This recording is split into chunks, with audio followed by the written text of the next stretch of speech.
اللهم صل على سيدنا محمد يا رب صل وسلم دائما ابدا على حبيبي.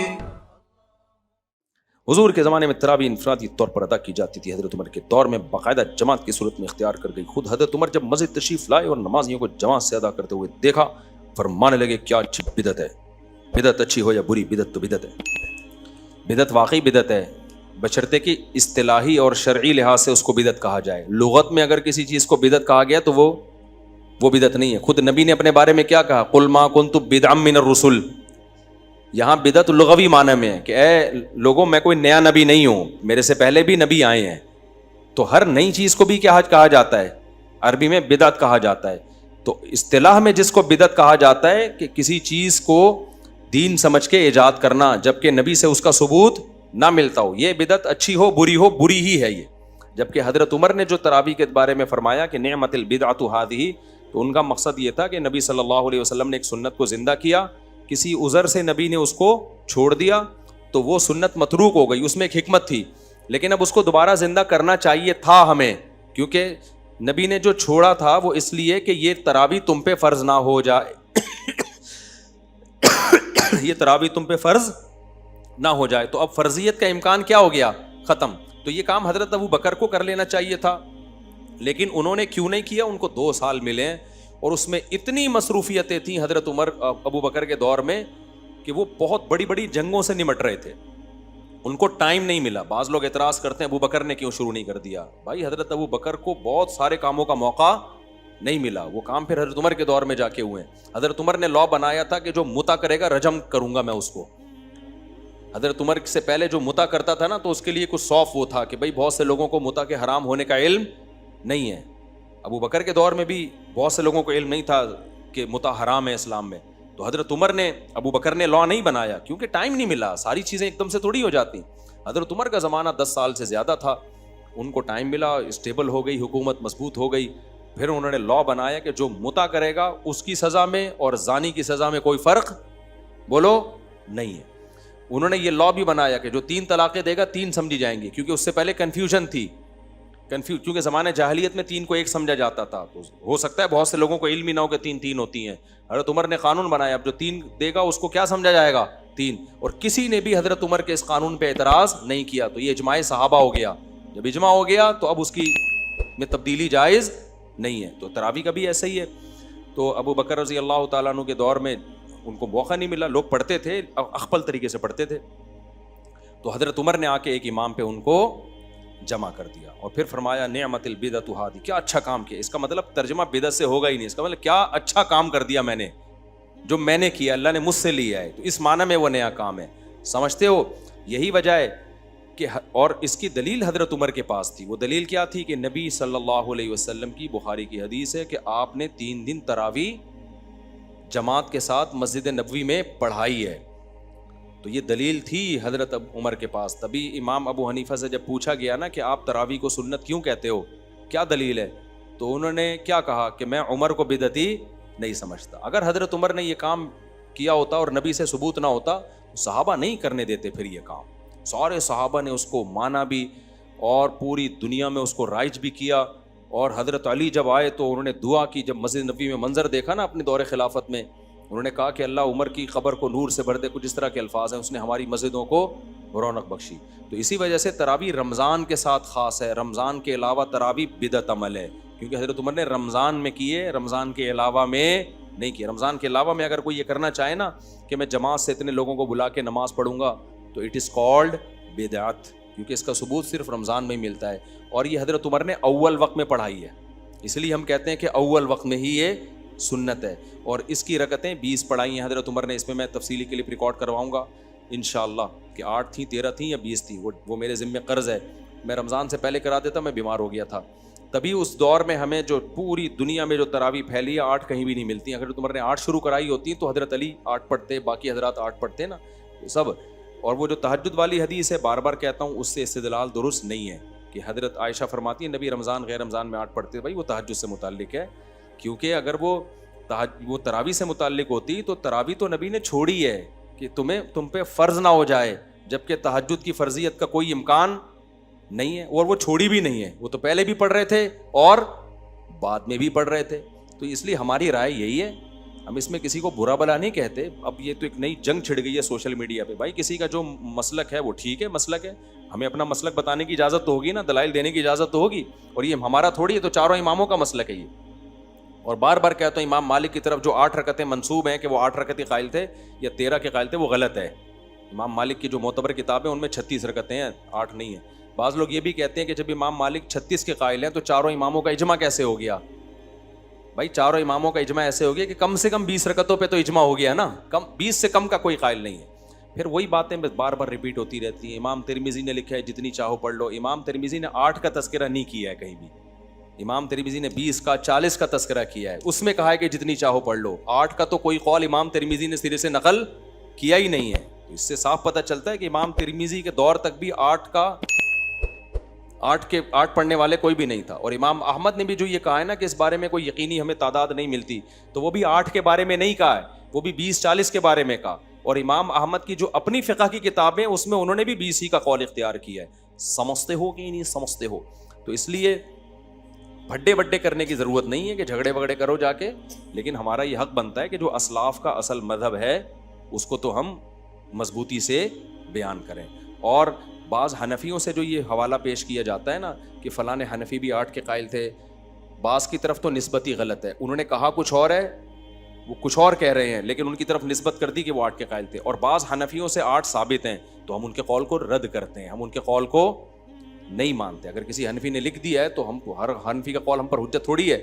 ہم تو اسلاف کو دیکھیں گے، چاروں اماموں کو دیکھیں گے، احادیث کو دیکھیں گے، اس کو دیکھ کے ہم فیصلہ، اور تواتر عملی کو دیکھیں گے سب سے پہلی بات. اور آخری بات، علامہ انور شاہ کشمیری کے بارے میں یہ بہت کہا جاتا ہے کہ وہ 8 رکعت کے قائل تھے. ایسا بالکل بھی نہیں ہے. علامہ انور شاہ کشمیری نے جو بات کہی ہے نا کہ نبی سے 8 رکعتیں تراویح ثابت ہیں، وہ اس بخاری کی حدیث کے حساب سے کہی ہے کہ غیر رمضان میں 8 پڑھتے تھے. لیکن امام انور شاہ کشمیری کی اپنی رائے 20 رکعت تراویح ہے. اب آپ کہو گے ایک طرف وہ مان رہے ہیں کہ نبی سے 8 ثابت ہیں اور اپنی رائے کہہ رہے ہیں 20، تو وہ کیا ہے وہ میں آپ کو بتاتا ہوں. دیکھو میں بار بار بس یہ جلدی سے بات سمیٹ کے ختم کرتا ہوں. دیکھو ہم جب یہ کہتے ہیں، میں بار بار یہ بات مسئلہ بیان کرتا ہوں، شاید لوگ سمجھ نہیں پا رہے کہ نبی صلی اللہ علیہ وسلم نے عورتوں کو صفا مروہ پہ چلنے کا حکم دیا ہے؟ کہیں حدیث سے ثابت ہے؟ بولو نا. نہیں ثابت ہے. حدیث سے تو یہ ثابت ہے کہ جیسے میں نے حج کیا ایسے ہی حج کرو. تو اس حدیث کے ظاہر سے کیا پتہ چلتا ہے کہ نبی عورتوں کو دوڑنے کا حکم دے رہے ہیں. حدیث کے ظاہر سے کیا پتہ چلتا ہے کہ نبی حکم دے رہے ہیں، عورتیں کیا کریں گی؟ دوڑیں گی. لیکن ہم جب اجماع دیکھتے ہیں، تواتر عملی دیکھتے ہیں، تو دوڑیں گی نہیں بلکہ چلیں گی. اب کوئی مجھ سے پوچھے، فرض کرو میں انور شاہ کشمیری ہوں، فرض کرو مجھ سے کوئی پوچھے کہ کیا نبی سے ثابت ہے کہ آپ نے عورتوں کو چلنے کا حکم دیا ہے؟ تو میں کہوں گا نہیں، نبی سے یہ ثابت نہیں ہے.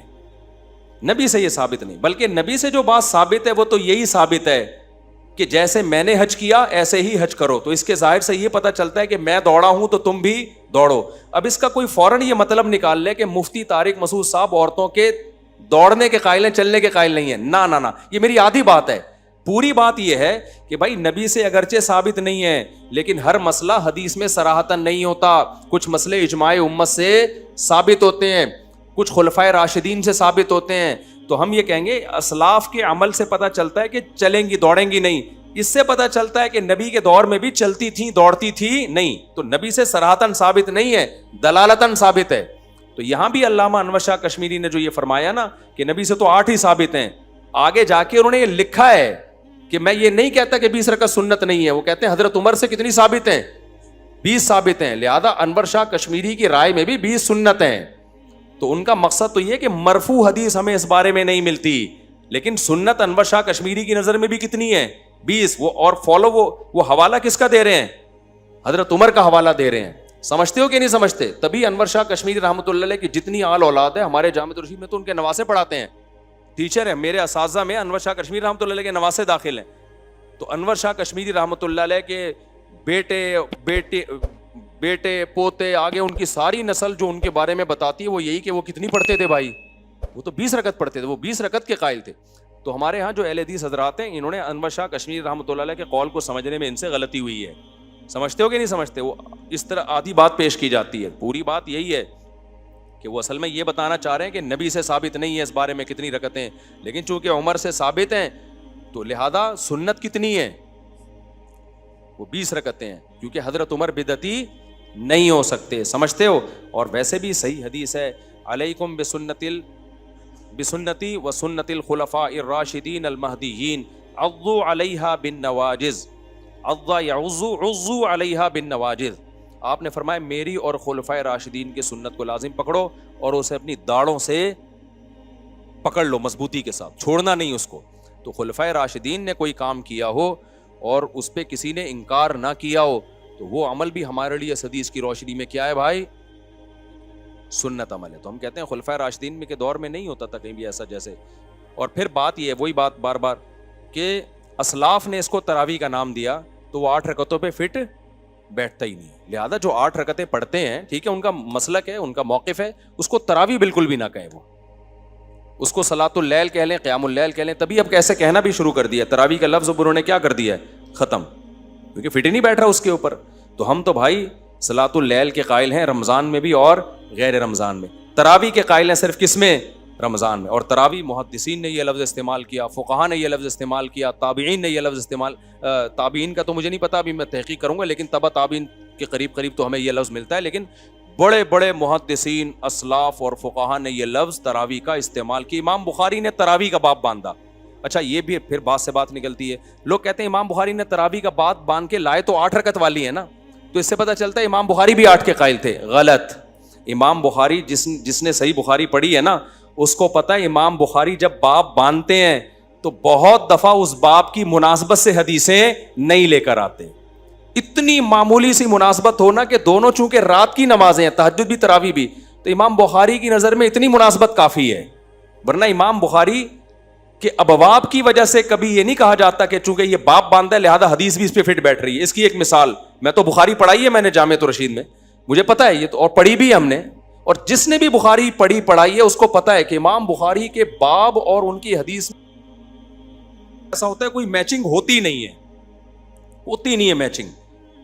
مثال کے طور پر بدر کا باب باندھا ہے. اب باب جب غزوہ بدر کا باندھیں گے تو اس میں آگے حدیثیں کون سی؟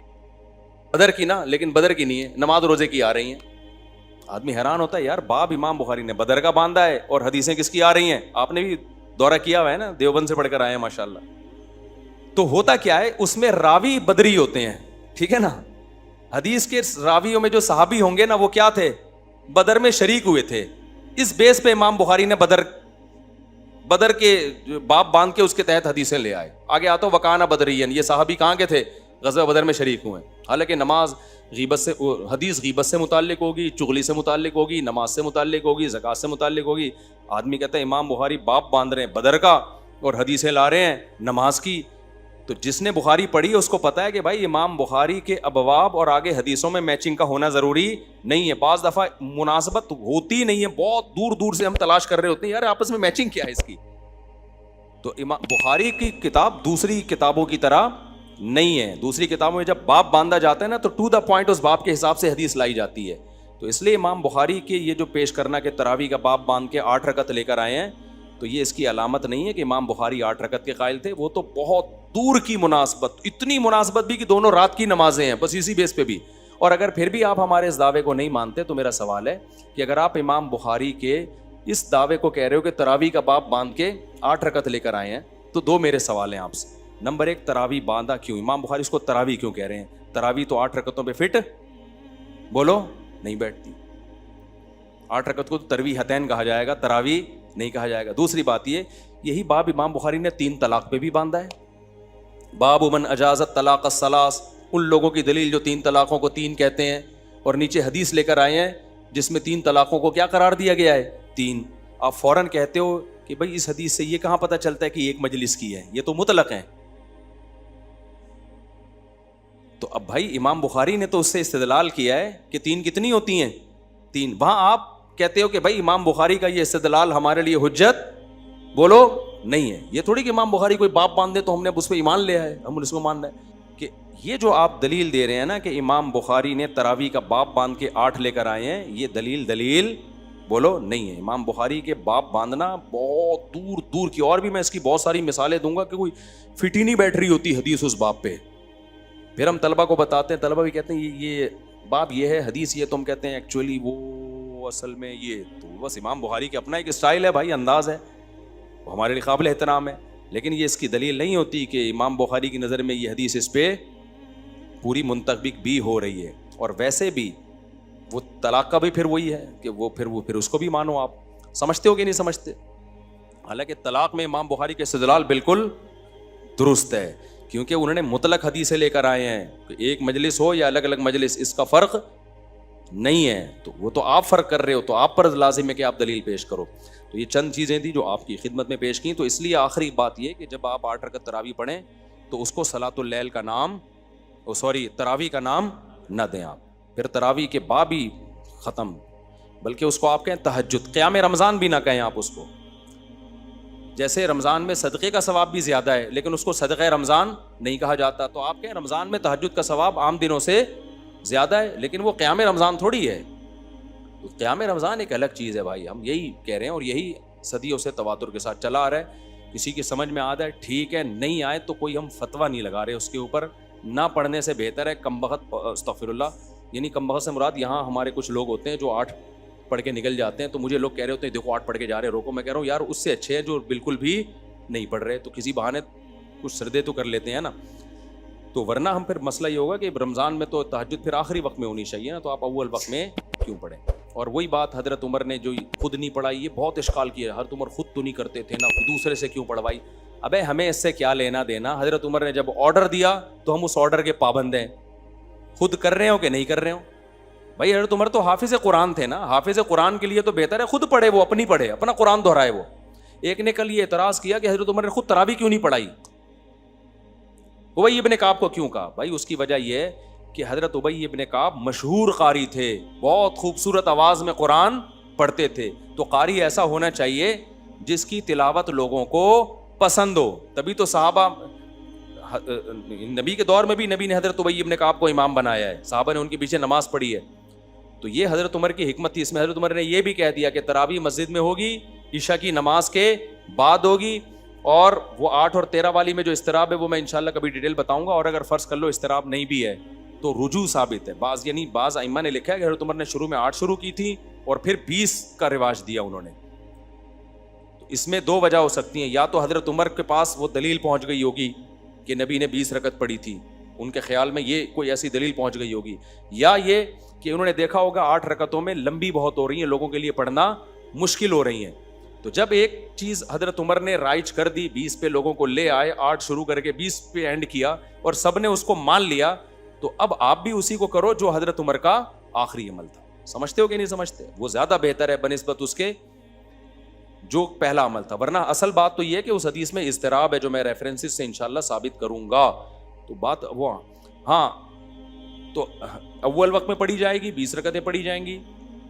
اور کیا ہوگا کہ امام حضرت عمر کے عمل سے بھی پتہ چل گیا کہ نماز وہ پڑھائے گا جو اچھا قرآن پڑھنا جانتا ہو. اور یہ بھی پتہ چل گیا کہ جس کو خود قرآن پڑھنا آتا ہے اس کے لیے جماعت میں شرکت سے بہتر ہے کہ وہ اپنے طور پر پڑھے. اور یہ بھی پتہ چل گیا کہ حضرت عمر نے جو فرمایا واللتی تنامون عنہا افضل من التی تقومون, کہ جس نماز سے تم غافل ہو وہ اس سے افضل ہے, یعنی تہجد کی نماز.